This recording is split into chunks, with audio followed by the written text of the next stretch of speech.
राधे राधे सभी को। तो दोस्तों आज अपना जो टॉपिक रहेगा सामाजिक प्रथा व रीति रिवाज, प्रमुख संस्कार एवं रीति रिवाज। इसमें जो अपने करेंगे जन्म से संबंधित जो रीति रिवाज है यानी कि 16 संस्कार। इस वीडियो में अपने 16 संस्कार रहेंगे और इसके बाद में एक छोटी सी वीडियो और आएगी जिसमें सामाजिक प्रथा और विवाह से संबंधित जितने भी रीति रिवाज है उनको अपने कंप्लीट कर लेंगे। तो ये 16 संस्कार इस वीडियो में अपने याद भी करेंगे और इनको अच्छे से देखेंगे। तो देखो, सबसे पहले अगर अपने बात करते हैं कि जन्म से लेकर के मृत्यु तक कुल 16 संस्कार माने गए हैं। यह संस्कार स्त्री तथा पुरुष दोनों के लिए माने गए हैं, 16 संस्कार। अब देखो, 16 संस्कारों में जो पहला संस्कार है वो है गर्भाधान। तो जो गर्भाधान है ना, अगर इस गर्भाधान की बात करें तो ये पहला संस्कार, ये गर्भाधान प्रथम संस्कार है और जो बच्चे के गर्भ में आने पर किया जाता है। और एक चीज़ ध्यान रखना, ये जो तीनों पहले संस्कार है, गर्भाधान, दूसरा पुष्पन, तीसरा सिमतोनियन, ये जन्म से पहले पहले किए जाते हैं। बच्चे का जन्म होना उससे पहले पहले ये तीनों होते हैं। तो शिशु के जन्म से पूर्व किए जाने वाले ये तीनों संस्कार है, गर्भाधान, पुष्पन और सिमतोनियन। तो यहाँ तो एक बार इन 16 संस्कारों को मोटा मोटा देखेंगे, उसके बाद में मैंने आगे विस्तार से करेगा, उनको अच्छे से देखेंगे। तो पहला संस्कार तो सभी को पता है, गर्भाधान, दूसरा पुष्पन, तीसरा सिमतोनियन। तो जो दूसरा ये पुष्पन है ना, ये संस्कार जो गर्भाधारण है, जब गर्भाधारण हो जाता है तो गर्भाधारण के बाद जो गर्भ शिशु होता है ना, उसको पुत्र रूप देने के लिए किया जाता है भाई। और जो तीसरा है सिमतोनियन, और ये गर्भाधान एक ध्यान रखना दूसरे तीसरे महीने में भी किया जाता है। और सिमतोनियन की बात करते हैं तो जो गर्भवती महिला होती है उसको जो अमंगलकारी शक्तियाँ होती है, यानी कि जो बुरी शक्तियाँ होती है, उनको बचाने के लिए ये वाला संस्कार किया जाता है भाई। और इसको अंग्रणी भी कहा जाता है। तो पहले तो तीनों संस्कार ध्यान रखना, गर्भाधान, पुष्पन, सिमतोनियन, ये तीनों जन्म से पहले पहले होते हैं। गर्भाधान ये प्रथम संस्कार है, गर्भाधान प्रथम संस्कार, और पुष्पन दूसरा है जो कि गर्भवती शिशु को पुत्र रूप देने के लिए किया जाता है। और जो सिमतोनियन है ये गर्भवती स्त्री होती है उसको अमंगलकारी शक्तियों से बचाने के लिए किया जाता है भाई। अगर वैसे बात करें याज्ञवल्क्य जो स्मृति उनके अनुसार देखें तो ये संस्कार गर्भाधान के 6ठे मास तक किया जाता है। फिर चौथा आता है जात क्रम, पांचवा आता है नामकरण। तो ये तीनों तो जन्म से पहले हो गए, तो जात क्रम हो गया भाई, ये चौथा है। तो ये देखो पुत्र के जन्म के बाद किया जाता है। तो जात क्रम में इसमें जो पिता होता है ना, पिता के द्वारा पुत्र का जो मुंह होता है, मतलब उसको देखते हैं, मुख देख करके वो स्नान करते हैं, वो जात क्रम किया जाता है, मतलब ऐसे ही होता है कुछ। और नामकरण देखो पांचवा है। और यह संस्कार बालक के जन्म से 10वें 12वें दिन बालक के नाम रखने हेतु किया जाता है। तो एक बार सीधा मोटा मोटा देख लो, पहला गर्भाधारण, दूसरा पुष्पन, तीसरा सिमतोनियन, चौथा जातक्रम, पांचवा नामकरण, छठा निष्कर्मण। और इस निष्कर्मण को तो पता है, यानी कि जब बच्चा होता है जन्म के मतलब वो 12वां दिन, यानी कि 12वें दिन से लेकर के यानी कि 4 महीने तक, मतलब उसको कभी भी बालक को सूर्य जो चंद्र होता है ना, सूर्य, उसके दर्शन करवाने के लिए मतलब बाहर निकाला जाता है। तो ये चीज़ें मैंने आगे लिख रखी है, अपने ये देखेंगे। फिर 7वां होता है वो अन्नप्राशन, और 8वां चूड़ाक्रम जिसको जुड़ुला भी बोल देते हैं। 9वां करणवेद, 10वां विद्यारंभ संस्कार, और 11वां है यज्ञोपवीत, इसको उपनयन भी बोलते हैं, यज्ञोपवीत या उपनयन। और 12वां वेदारंभ, और 14वां है समावर्तन, और 15वां विवाह, और लास्ट में 16वां आता है अंत हो गया, ऐसे लो 16वां अंत्येष्टि। तो ये 16 संस्कार ध्यान रखना। अब इनको विस्तार से पढ़ेंगे। तो ये देखो दोस्तों, 16 संस्कार है, इनको अच्छे से देख लो। देखो, गर्भाधान, ये गर्भाधान प्रथम संस्कार है, सभी को पता है। ये तीनों संस्कार जन्म से पहले पहले हो जाएंगे, इनका ध्यान रखना। तो बच्चे के गर्भ में आने पर किया जाता है गर्भाधान। और मेवाड़ में इस प्रथा को क्या क्या नाम दिया जाता है, तो बधुरात प्रथा। गर्भाधान को मेवाड़ में बधुरात प्रथा के रूप में जाना जाता है। फिर है पुष्पन दूसरा है, देखो संस्कार गर्भाधान के यानी कि दूसरे और तीसरे महीने में करते हैं। तो ये गर्भाधान पहला संस्कार है, दूसरा पुष्पन जो कि गर्भाधान के दूसरे तीसरे महीने में किया जाता है। तो ये जन्म से पहले ही हो रही है ना, दूसरे तीसरा महीना है भाई उस गर्भाधान में ही है। तो ये जो सीमांत नियन है ये भी जन्म से पहले होता है। तो पुष्पन की बात करते हैं, गर्भस्थ शिशु को पुत्र रूप देने के लिए किया जाता है। और तीसरा है वो है सिमतोनियन। अब देखो, गर्भवती महिला है भाई, अमंगलकारी जो बुरी शक्तियां उनको बचाने के लिए किया जाता है सिमतोनियन। ऐसे लो, सिमतोनियन से लो सिमट लियो भाई, सिमट लियो, जो अमंगलकारी शक्तियां जो बुरी शक्तियां से सिमट लेंगे, ऐसे लो गर्भवती महिला को बचाने के लिए, ठीक है, ऐसे याद रह जाएगा। तो जो सिमतोनियन है इस संस्कार को अंग्रणी भी कहा जाता है। अंग्रणी से याद रखना, इसकी अंग की रक्षा की जाती है अमंगलकारी शक्तियों से, ऐसे याद रह जाएगा, ठीक है ना।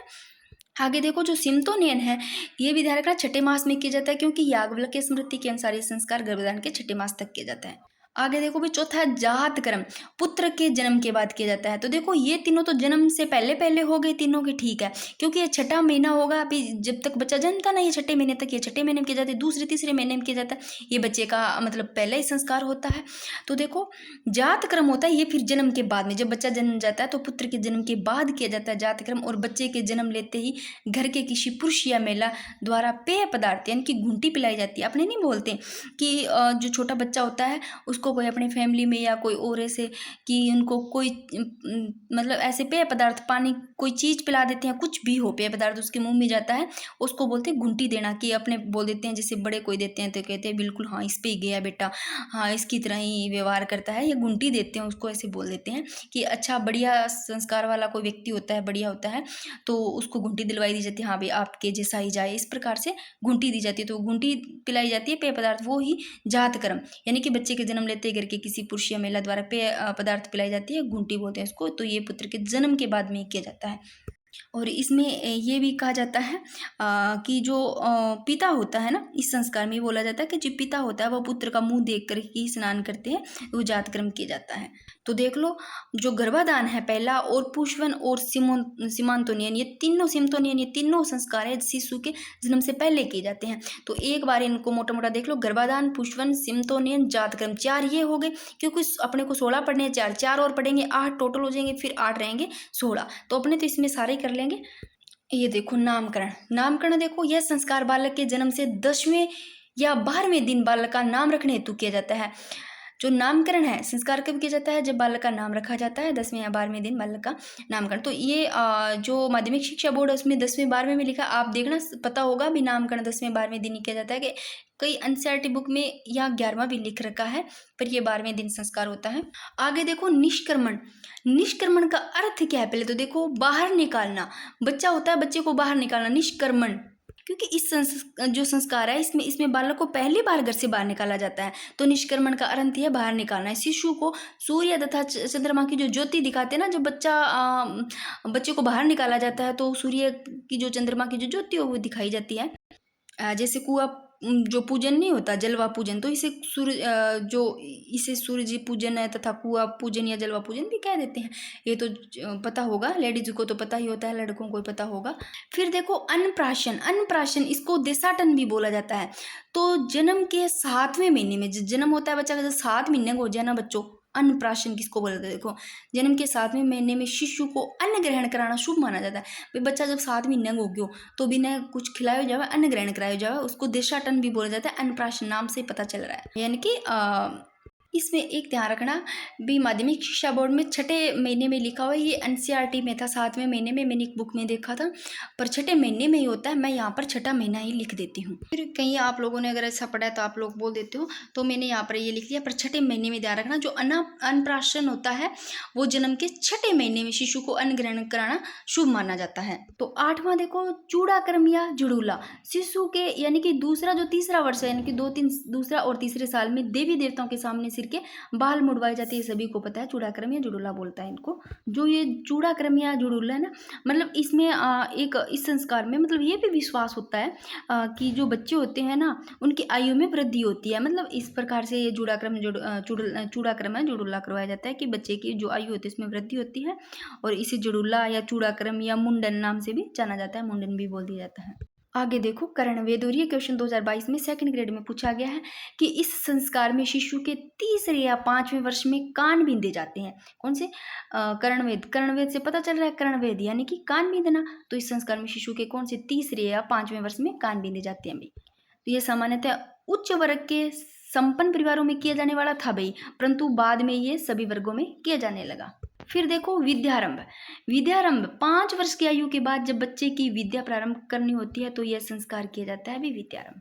आगे देखो जो 11वां संस्कार है उपनयन, इसको यज्ञोपवीत भी बोलते हैं, उपनयन भी बोलते हैं, इसको जनेऊ धारण संस्कार भी बोलते हैं। तीनों नाम ध्यान रखना, जनेऊ धारण संस्कार, उपनयन या यज्ञोपवीत। तो इस जो ये संस्कार है उपनयन या यज्ञोपवीत या जनेऊ जो धारण संस्कार, इस संस्कार का जो ब्राह्मण वर्ग में विशेष महत्व है भाई। और जो उपनयन है इस संस्कार द्वारा बालक को शिक्षा के लिए गुरु के पास ले जाया जाता है। पहले कान कून बींधे गए, सब हो गया, ठीक है ना। फिर विद्या आरंभ हो गई, यानी कि 5 वर्ष की आयु के बाद में बच्चा होता है वो विद्या प्रारंभ करनी होती है, तो वो संस्कार किया जाता है इससे पहले। और फिर उपनयन यानी कि यज्ञोपवीत। तो इसमें क्या होता है कि बालक को शिक्षा के लिए गुरु के पास ले जाया जाता है। जो ब्रह्मचार्य होते हैं वो इसी संस्कार से प्रारंभ होता है, जिससे ब्राह्मण क्षत्रिय वैश्यों से उपनयन का अधिकार था भाई उनमें। तो एक मेन चीज़ तो इसमें ही है कि इसको जनेऊ धारण संस्कार कहते हैं। उपनयन यज्ञोपवीत की विद्यालय में शिक्षा हेतु भेजते समय जनेऊ धारण करना। जो सूत का धागा नहीं होता, सूत के जो 3 धागे होते हैं वो ही होता है। तो 8 वर्ष की आयु में बच्चों को विद्यालय में शिक्षा हेतु भेजते समय जनेऊ धारण करना, ये संस्कार है उपनयन यज्ञोपवीत। क्योंकि ये जो संस्कार है ना उपनयन, ये जब संपन्न हो जाता है इसके बाद में बालक होता है ना, वो द्विज धारण करने का जो उत्तम दिन होता है ना, वो मतलब रक्षाबंधन होता है, उसको ही माना जाता है। आगे देखो वेदारंभ, वेदारंभ यानी कि वेद प्रारंभ। तो देखो वेदारंभ, बालक को वेदों की शिक्षा दी जाती है, वेदों के लिए शिक्षा के लिए भेजा जाता है। तो वेदारंभ नाम से पता चल रहा है वेद आरंभ यानी कि वेदों की शिक्षा के लिए। तो बालक को वेदों का अध्ययन करने के लिए गुरुकुल भेजा जाता है, यहाँ वेदों की शिक्षा के लिए भेजा जाता है। पहले देखो, इससे पहले जनेऊ धारण का आ गया, फिर वेदारंभ यानी कि वेदों के लिए शिक्षा के लिए भेजा जाएगा। फिर केशांत संस्कार, केशांत इस नाम से पता चल रहा है केशांत, केशों का अंत हो रहा है यहाँ पर केशांत संस्कार। तो जन्म के 18वें वर्ष में बाल कटवाने का संस्कार है अभी केशांत संस्कार। यौवन अवस्था में पहली बार मूंछ व दाढ़ी के बाल काटे जाते हैं, ये केशांत संस्कार है। फिर समावर्तन, तो बालक गुरुकुल से घर लौटता है, समावर्तन हो रहा है भाई, बालक पहले गुरुकुल भेजा गया, अब गुरुकुल से लौट रहा है बालक, तो समावर्तन हो रहा है। तो बालक गुरुकुल से कहाँ लौट रहा है, घर की ओर लौट रहा है। घर की ओर लौट रहा है ऐसे लोग क्योंकि विवाह की तैयारियां हो रही है। देखो नीचे समावर्तन, गुरुकुल गया, अच्छा वहां सब कुछ शिक्षा ग्रहण की, बाल बुल कटवाए, फिर ये गुरुकुल से कहाँ लौट रहा है, इधर घर की। और घर में आगे देखो विवाह है। देखो इस संस्कार के साथ ब्रह्मचारी व्यक्ति गृहस्थाश्रम में प्रवेश करता है। जो ब्रह्मचारी व्यक्ति था अब तक गुरुकुल में था, क्योंकि समावर्तन हो गया, यहाँ गुरुकुल से घर लौट रहा है। अगर समावर्तन की बात करते हैं तो समावर्तन का शाब्दिक अर्थ ही तो यह है भी गुरुकुल से शिक्षा ग्रहण करके घर की ओर लौटना होता है। अर्थात जो अध्ययन होता है उसकी समाप्ति के बाद जो ब्रह्मचारी गुरुकुल से वो अपने घर की ओर प्रस्थान करता है भाई। यानी कि जो समावर्तन संस्कार है इसके बाद में जब तक उसका विवाह नहीं होता, विवाह होने तक की जो कंडीशन नहीं है, तब तक वो ब्रह्मचारी को स्नातक के नाम से जाना जाएगा। फिर अगर विवाह हो जाता है तो वो अलग बात है। देखो विवाह, इस संस्कार के साथ ब्रह्मचारी व्यक्ति गृहस्थाश्रम में प्रवेश करता है। अभी पहले ब्रह्मचारी था, यानी कि जब तक उसका विवाह नहीं था तब तक वो स्नातक के नाम से जाना जाएगा, ब्रह्मचारी है ना वो। तो यहाँ देखो 25 वर्ष तक ब्रह्मचर्य का पालन करने के बाद, जो 25 सालों तक इन्होंने ब्रह्मचर्य का पालन किया, फिर इसके बाद में योग गृहस्थ आश्रम में प्रवेश करता है भाई। कि जो एकांकी पुरुष होता है वो अधूरा ही समझा जाता है। फिर जो लास्ट अंतिम है, जो वो नाम ही पता चल रहा है अंतिम। अंतिम देखो अंत्येष्टि, अंत्येष्टि इसको अंतिम भी बोलती हैं, अग्निप्रिय ग्रहण संस्कार भी कहा जाता है। तो ध्यान रखना, अंत्येष्टि को अंतिम या अग्निप्रिय ग्रहण संस्कार भी कहा जाता है। तो मृत्यु के बाद में शरीर अग्नि को समर्पित करते हैं भी अंत्येष्टि है। तो ये मृत्यु पर किए जाने वाला संस्कार है। तो ये सारे संस्कार उम्मीद है आप लोगों को समझ में आ गए होंगे। दोस्तों इसके बाद मैं एक वीडियो और बना दूंगी, विवाह से संबंधित जो रीति रिवाज होंगे वो सारे कंप्लीट कर लेंगे उसमें, और सामाजिक प्रथा से भी।